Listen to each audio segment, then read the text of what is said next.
when we get done with all of this here. No. When we get done with this chapter. All right, guys. So, what we ended up with on Friday was midpoint. Now, we had a formula for midpoint, which was x1 plus x2 divided by 2, comma, y1 plus y2 divided by 2. This here is the midpoint formula. And if we have two endpoints, we can plug the x values and the y values in to the midpoint formula to find out what the midpoint of the line connecting those 2 points is. And I believe we finished with this one last week, but we can look at it again.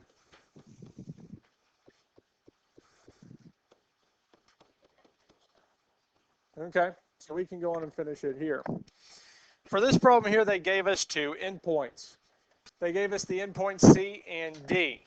Point C is the point -4, 3, and D is the point -6, 5. So to find the midpoint, what we're going to do is we're going to plug the x values in to the x part of the midpoint and the y values in to the y value part of the midpoint. And when we simplify these down, they will give us the x and y coordinates for the midpoint. So when we look at this here, the points are always given in the form x, comma, y. So for point C, the x value is -4. And point D, the x value is -6. So we plug those in there. Now, if we look at this here, point C and D, the y values are at 3 and 5. And we plug those in for the y coordinates. So we plug in the x's for the x coordinates and the y's for the y coordinates. And once we have these plugged in, we just need to simplify them down to find the x and y value for the midpoint. So for the x value of the midpoint, we're going to add these two together. So -4 plus -6 would be -10. And -10 divided by 2 would be -5. So the x value of the midpoint would be -5. For the y value of the midpoint, we can add 3 and 5 together, and 3 plus 5 would give us 8. And 8 divided by 2 is. So the midpoint is -5, 4. So we just use this formula here to find the midpoint. Any questions on this here?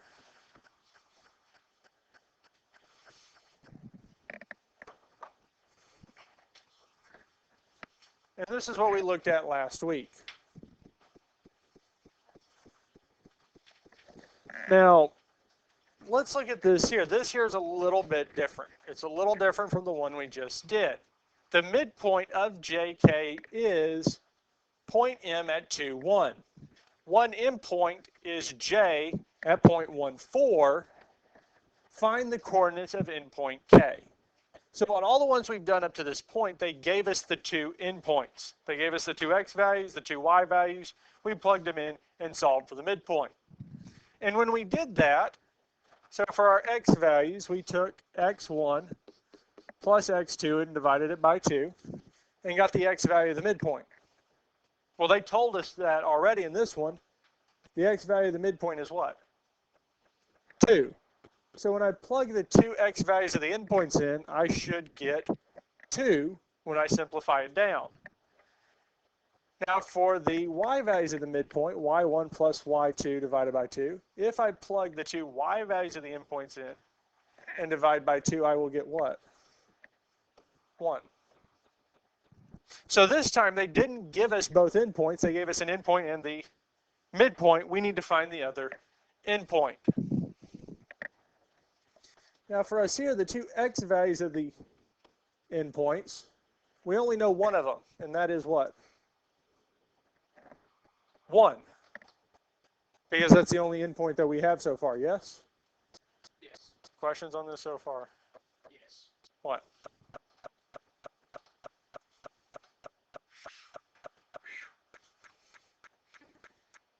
So midpoint, we do what? We take the two x values of the midpoint and add them together, divide by 2, and when we do that, we get the midpoint. The two endpoint x values, add them together, divide by 2, and I get the midpoint x value, yes? Okay. Do we know what the endpoints are? Do we know what the two endpoints 2 are? and 1. No, that is the midpoint. One of the endpoints is at 1, 4. So I know one of the x values of the endpoints is 1, and one of the y values is 4. Do I know what the other one is? No. But I do know if I add its x value and 1 together and divide by 2, I will get what? 2, because the midpoint's x value is. So when I add the two x values, the endpoints, their values together and divide by 2, I will get. And if I take the two y values, 4 and whatever the other one is together and divide by 2, I should get 1. Any questions on this so far? So really, we're just utilizing this formula, but instead of the value that we're finding being the midpoint, it's the other endpoint, the x and y.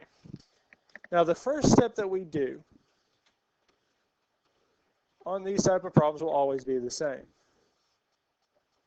And that is we're going to multiply both sides by 2. And the reason we multiply by 2 is because we want this 2 and this 2 here to cancel out. And they will cancel out every single time. And the reason for this is I'll write this out because if I multiply by 2, we have to multiply the numerator by 2. Because whenever we multiply a number by a fraction, it always multiplies by the top. And over here we have 2 times 2, which is? Right here I have 2 divided by 2, yes? Any number divided by itself is 1. So this entire thing here reduces to 1, leaving us with 1 plus x is equal to 4.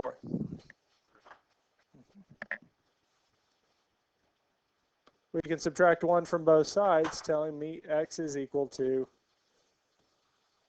So the x value of the other endpoint is 3. Questions on this here?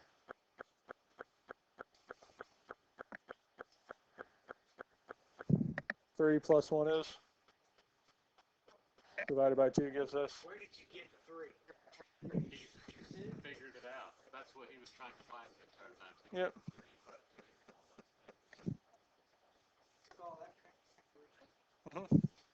Because we're trying to find the other endpoint that gives us a midpoint of 2, 1. It's simple, like it is. Just look up there, kind of. Where? Oh, look. You see where the green is up there? Mm-hmm. That's where it starts. I see 2. Okay. So let's look at this one here. It's going to be the same process with y. X and y, anytime we do these, it'll be the same set of steps. The first part is setting it up. Now, the next thing we need to do is we want to get rid of this fraction. And we could do that by multiplying both sides by 2. Now, I stepped it through the other one, but really when we multiply this by 2, the 2 in the numerator and the 2 in the denominator will cancel out. They will simplify to 1. Which leaves us with what? 4 plus y is equal to 2.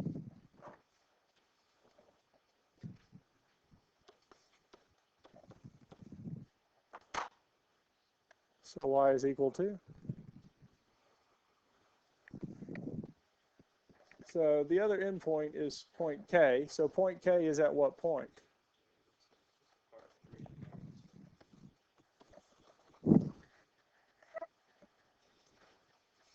So the two endpoints are what we're finding. Now they didn't give us both, they gave us one and the midpoint. And we utilized the formula for midpoint to find the other endpoint.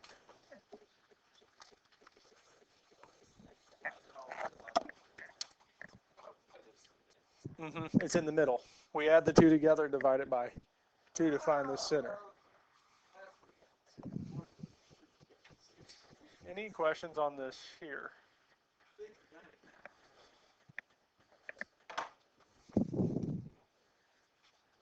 Let's look at another one. Let's look at this one here.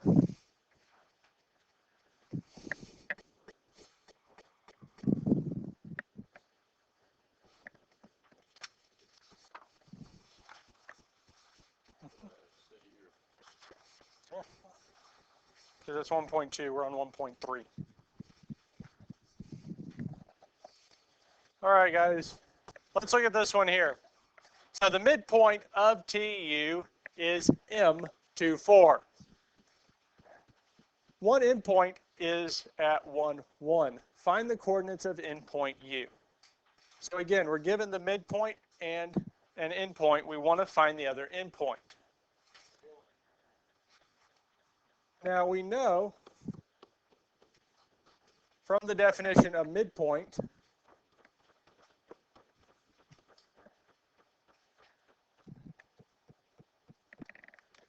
that x1 plus x2 divided by 2 will give us the x value of the midpoint.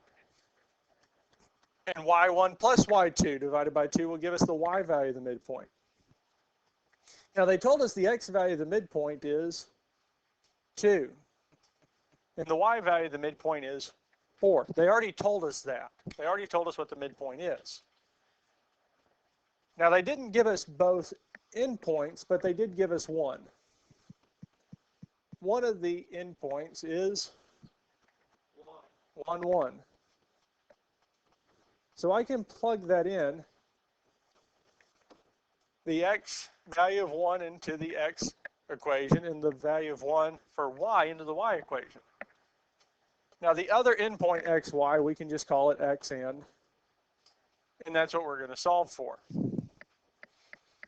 Now again, if you notice, both of these here, so if we look at x, we still have that division at 2.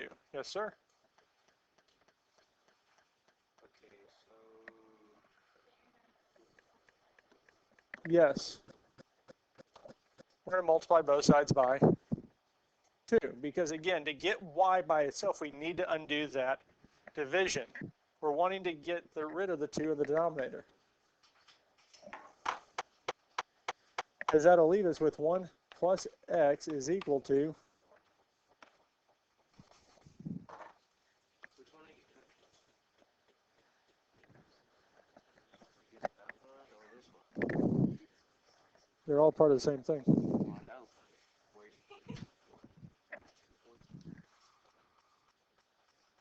2, 4, 2, 4.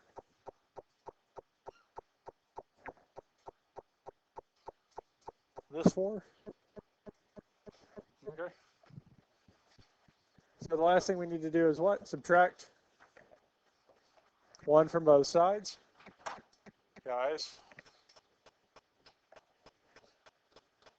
So x is equal to 3.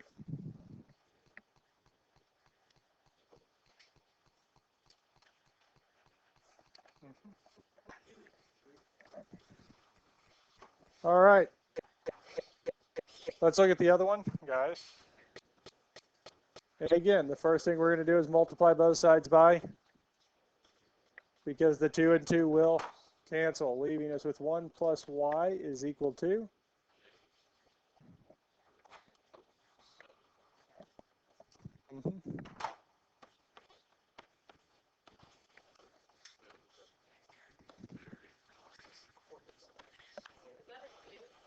Yep. So it asks for endpoint U.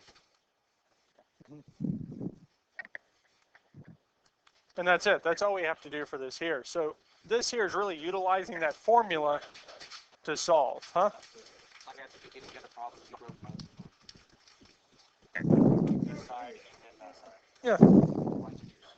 Because we need to find both the x and we need both. I don't know, like, why didn't you just solve this side first and then the other side?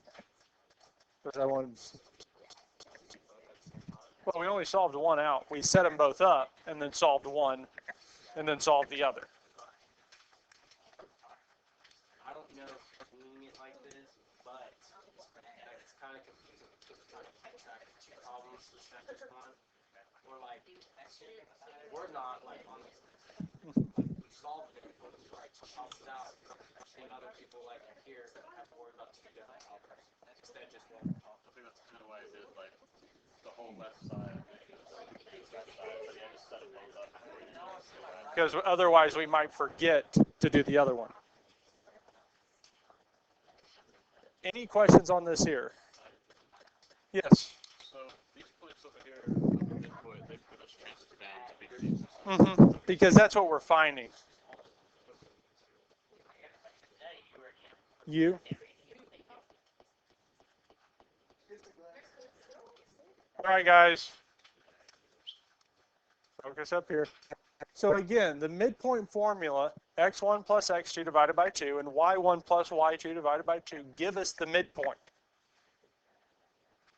Endpoints. And here, we plugged in our values to solve for the endpoint. So we've done some with solving for the midpoint, and we've done some for solving for the endpoints. Now this leaves one last thing. There's only one other thing that we're going to cover in this lesson, and that is the distance formula. Distance formula, b is equal to the square root of x2 minus x1 squared plus y2 minus y1 squared. What this gives us is the distance between any 2 points on a coordinate plane. This equation will let us find the distance between any 2 points on a coordinate plane.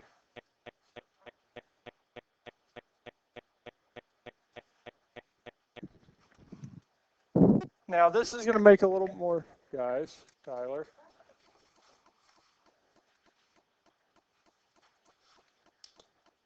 This here, all we need to do is plug in the x and y values, and we'll be able to find the distance between any 2 points on a graph. And this is helpful for 2 reasons. One, we're now able to find a distance between 2 points that is not either horizontal or vertical, where we can count them like we did the other day, where we can count along the grid and be able to find its distance. It also gives us the ability to where we don't have to graph it anymore. We can just use the formula to find the overall distance. Let's look at this first problem here. Your school is 4 miles east and 1 mile south of your apartment. So if we were to graph that, 4 miles east, 1 mile south, we'd be at the point 4, -1. That would be our first point. A recycling center where your class is going on a field trip is 2 miles east and 3 miles north, which is at the point 2, 3. So we can plot those if we want, but we have these 2 points. And what we want to do is we want to estimate the distance between the recycling center and your school.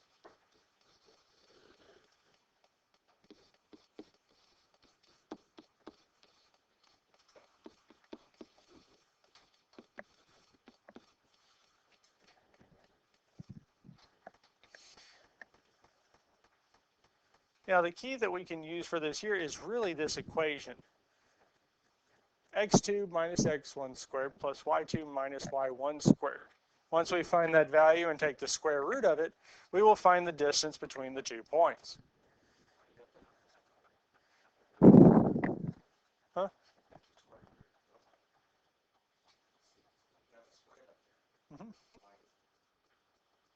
Because that's coming from the equation here.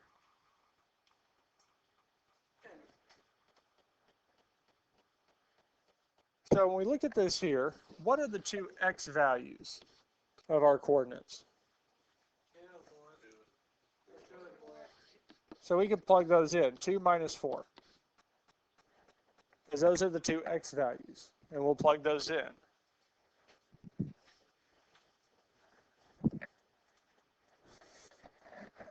What are the 2 y values? So we can go 3 minus -1. And at this point here, we can type this into the calculator. We don't have to do this by hand. We can plug this in as we see it, and it would give us the answer. Now, if we did this by hand, well, 2 minus 4 would be negative 2 squared. Well, 3 minus negative 1 is the same as 3 plus 1, which would be. Hey, you forgot about the little tube blowing. See over here, I got a tube. You forgot about that. This is denoting two different values. Mhm.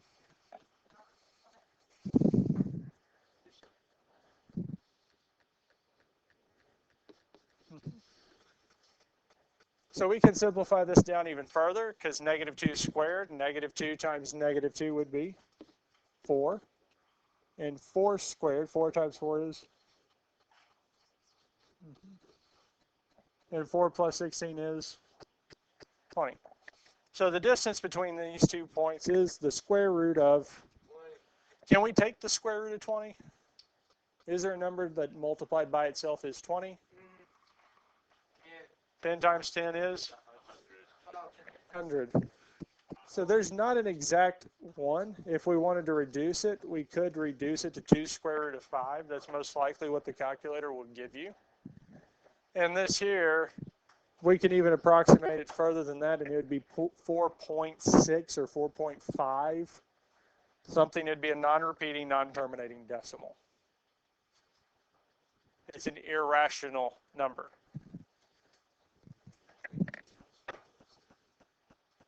4 times 5 is, the square root of 4 is,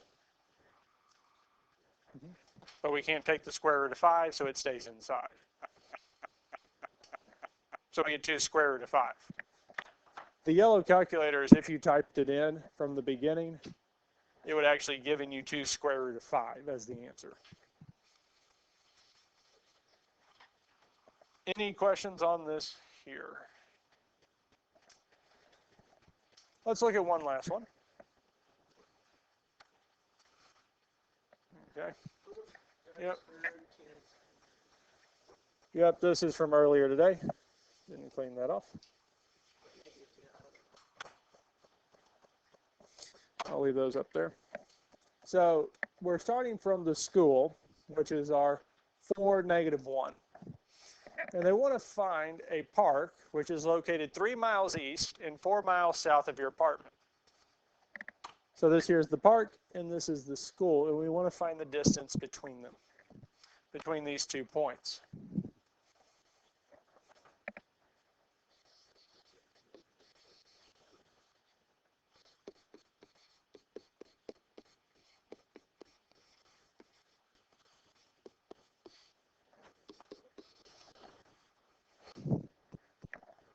Now, the order in which we put the x and y values isn't hugely important. We just need to make sure the x values are together and the y values are together.